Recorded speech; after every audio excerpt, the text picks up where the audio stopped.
2021, eu recebi um prêmio nacional de inovação em tecnologia, que me levou a ganhar, em 2022, um prêmio mundial na Turquia. E, desde então, a pergunta que eu mais recebo é: Bárbara, como é que você teve essa ideia?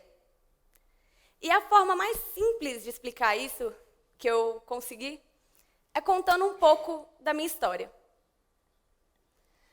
Bom, durante minha graduação em engenharia ambiental, eu tive uma boa formação técnica.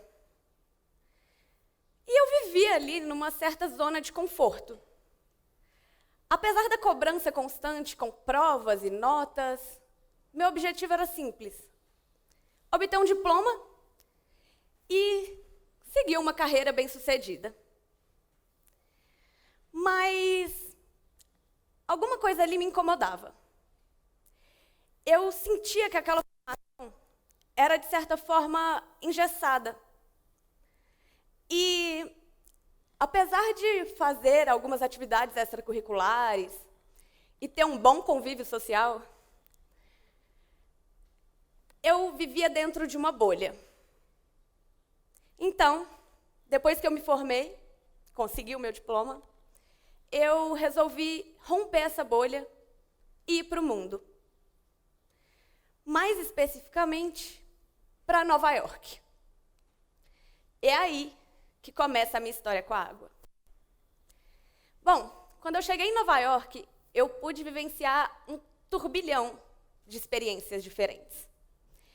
Eu vivi novas culturas, eu tive acesso a diferentes tipos de arte, eu descobri novas formas de pensar e de agir. E ali, observando os hábitos daquelas pessoas, eu notei algo de incomum. As pessoas em Nova York tomavam água diretamente da torneira. Aquilo me intrigou. Eu, como engenheira ambiental, que mega tecnologia eles devem usar para tratar essa água? Eu fiquei me perguntando. E aí, fui atrás dessa informação e eu descobri que a cidade de Nova York tem uma robusta política de preservação de bacias hidrográficas, que é uma das maiores metrópoles do mundo, onde era de se esperar poluição, pensou diferente. Lá na década de 90, e entrega até hoje para a sua população uma água verdadeiramente limpa. Minha cabeça explodiu nesse momento. Várias questões me passaram, como: por que no Brasil a gente precisa filtrar a água quando ela chega na nossa torneira? Ou por que nós não preservamos as nossas bacias hidrográficas? Por que na faculdade nós só estudamos os métodos convencionais de tratamento? Por quê? Será que esses métodos convencionais de desinfecção trazem algum tipo de risco? Bom, infelizmente, nossas bacias hidrográficas aqui e de boa parte do mundo não são tão preservadas. Então, é preciso fazer um tratamento da água para que ela fique adequada para o consumo humano. E esse tratamento envolve alguns processos, sendo o principal deles a remoção de partículas e a desinfecção, que se destina a inativar os micro-organismos patogênicos presentes ali na água, que são aqueles micro-organismos que fazem mal para a nossa saúde e geram doenças como a diarreia.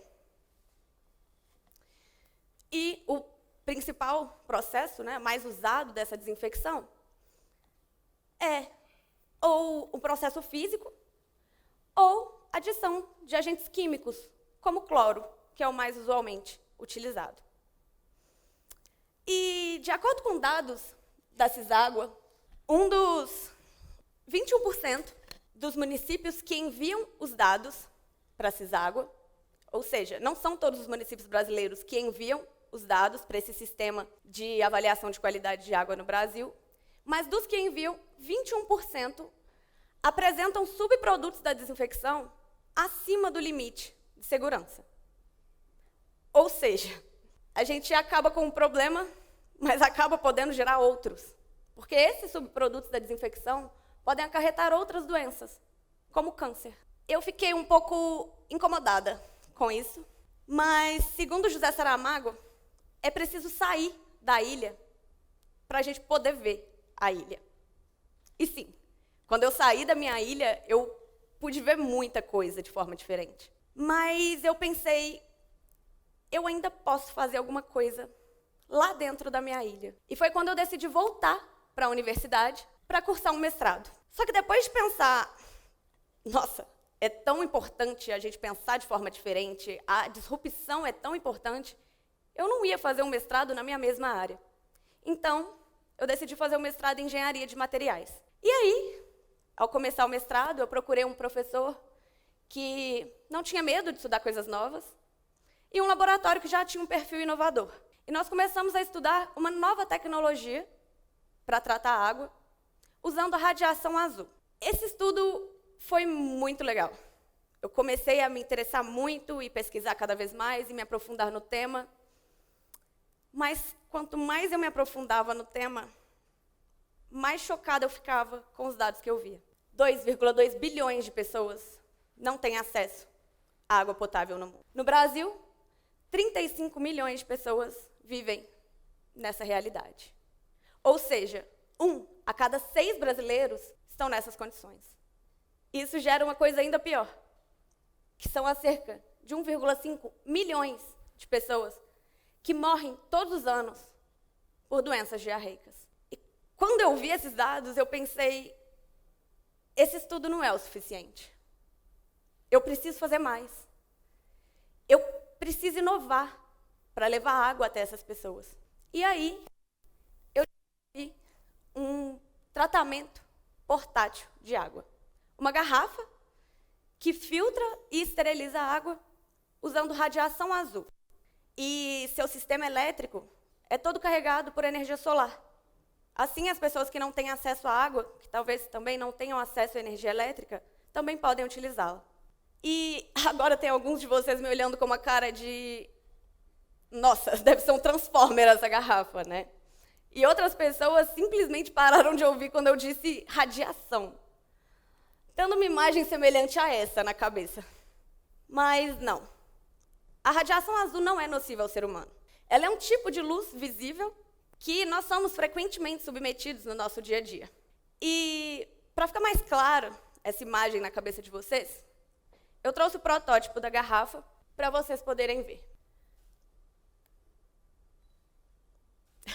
Esse é o transformer. A tecnologia é simples e acessível. E é justamente por isso que ela pode ser revolucionária. Mas a ideia aqui não é só levar o acesso à água para essas milhões de pessoas. Porque nós não sabemos se isso será o suficiente. A ideia não é só ter o tratamento na palma da mão. O que essa garrafa representa é eu poder fazer vocês e pessoas ao redor do mundo para quem eu apresentei esse projeto pensarem. Pensarem em questões como por que a necessidade mais básica do ser humano é raramente discutida? Ou por que nós não cuidamos das nossas águas, preservando-as? Será que o padrão de consumo daqui a uns anos vai continuar o mesmo? E a disponibilidade de água? Como que vai ser no futuro?